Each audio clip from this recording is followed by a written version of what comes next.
sometimes that's the buyer checking, is this a resilient business? Are they coming back again and again and again? So sometimes a buyer will have an eye on you, you won't be aware of that, but part of what they're checking is this an enduring business?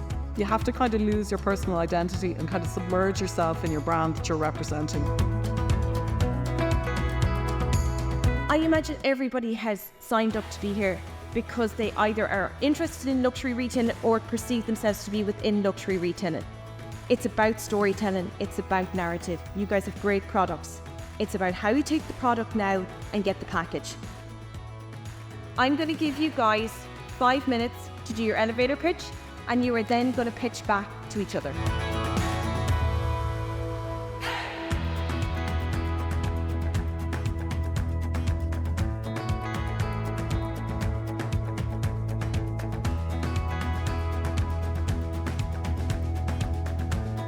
Your brand might be somewhere now, but where do you see it going? And you will get asked that question quite a lot. You will have your own way of doing business, and I'm not here today to tell you what to do, but I want you to try and take your own interpretation of these things and just try and be aware of what you might get asked or what you're going to come up against in the marketplace.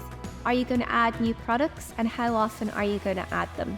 So again, these are questions that you'll 100% get asked all the time. You know, is this just the range? When is the next lot going to come? Especially for big department store businesses or multi-store businesses.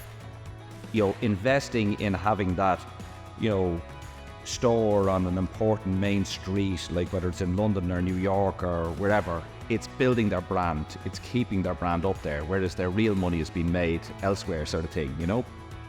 That idea that, like, you know, luxury pricing can be like irrational but emotional. Like, what does that even mean? Do you know that kind of way? But you'll soon figure out with your consumer whether it's working or not.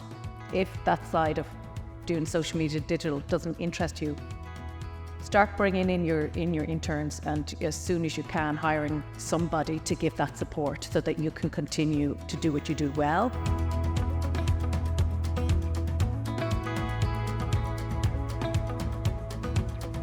Thanks to everybody for the questions.